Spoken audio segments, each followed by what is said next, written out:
Hi there, my name's Felicia. I'm one of the other naturalists here at the county parks. I'm going to be continuing our ABC series with the letter B, and I chose to do B for bald eagle just because I think they're a super cool and a very impressive bird.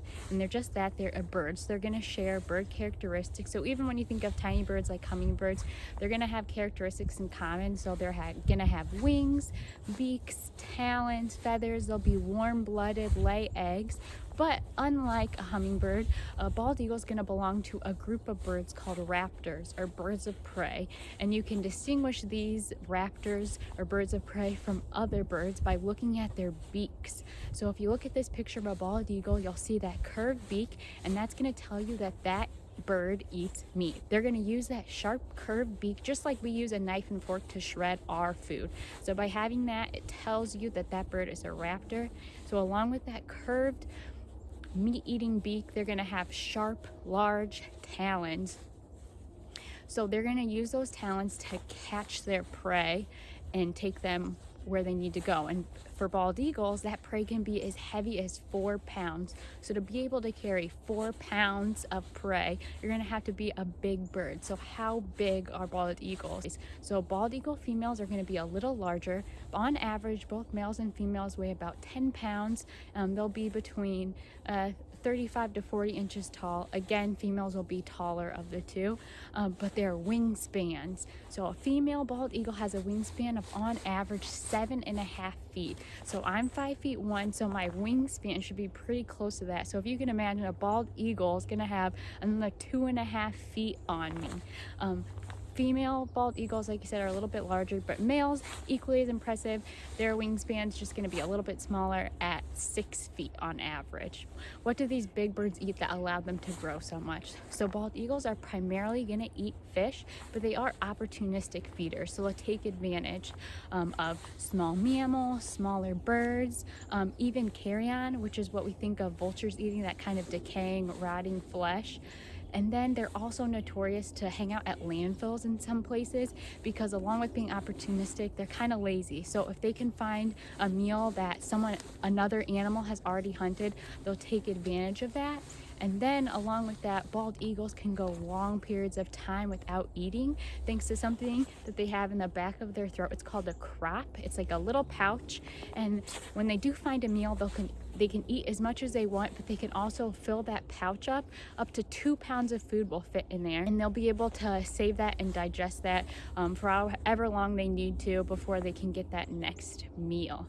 So if we rewind, you heard me say that bald eagles primarily eat fish, so that's going to give away their habitat. One of the main drivers of where an animal is going to live is going to be what they eat. So bald eagles are going to live near water bodies. So where we live, that's going to be near rivers, lakes, ponds. But if you look at the whole United States, you'll find bald eagles near the coasts, maybe even big water reservoirs, but anywhere where they can have plenty of fish to eat. And so if you think about that, especially this time of year, bald eagles are going to have open water. So we see bald eagles from way up north migrating down this way this time of year because we do have the open water and plenty of food for them to eat. This is one of the best times of year to go out and spot bald eagles.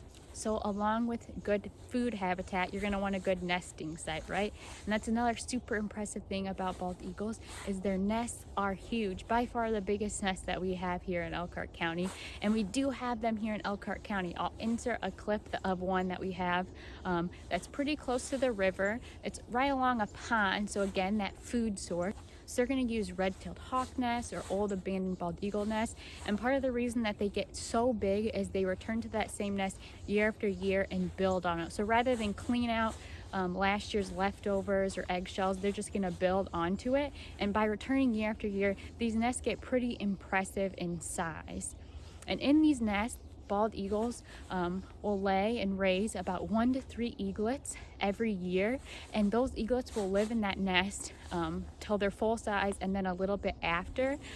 Again, the males and females will work together raising the young. So they'll bring them food, take turns incubating them even before that. And then these bald eagles will be full grown at about 10-12 weeks. And then the parents will bring less and less food, encouraging the bald eagles to eventually fledge or leave the nest on their own. So juvenile bald eagles are going to look very similar to golden eagles. And I'll insert these two pictures right here.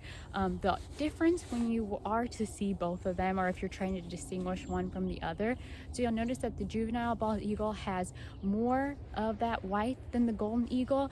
But the real giveaway is if you look at their talons, you'll see with the golden eagle, those feathers go all the way down, and then on the bald eagle, they kind of have what looks like a bare ankle, so the feathers don't go quite as far down as the golden eagle. And juvenile bald eagles will keep this plumage until they're about 4 to 5 years old, where they'll get that notorious white head, white tail, and that blackish brown body.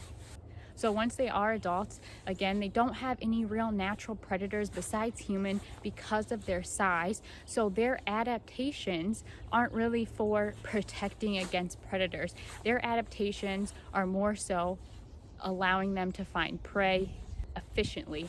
So when we think of eagles, a lot of times we talk about eagle eye vision or eagle eyes.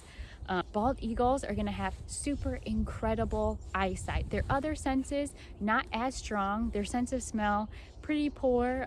Their hearing is about equal to ours, but their sight is going to be 4 to 5 times better than ours. So bald eagles not only can turn their head 200 degrees, but their eyes can focus independently. So if you think of us, when we want to focus on something, we usually have it in front of us, right? We don't see very well in our peripheral vision.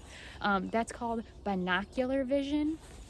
So bald eagles have binocular vision, but they also have monocular vision, which means that they can focus their eyes independently. So one eye could be focused in front while the other eye can focus on the peripheral. So they can't move their eyes, but they can change their focus, which gives them a broader range of vision. So along with having this great field of vision, bald eagles are efficient flyers. So they fly on average about 30 miles per hour, but when they do spot prey or something they're interested in, they can dive up to 100 miles per hour, making them quick but also efficient hunters. So that was my brief overview of a bald eagle. Stay tuned these next 2 weeks for more clips, articles, and then you can't talk about bald eagles without talking about their comeback story. So I'll be sharing lots of stuff specifically on their comeback in Indiana and how they were recently removed from our species of special concern list. And then down below I'll also link ND LEEF has an eagle, a live eagle cam that they have installed at an eagle nest in St. Patrick's Park in South Bend. So if you want to click that link, you can see maybe the eagles are up to something on there. Thanks for watching.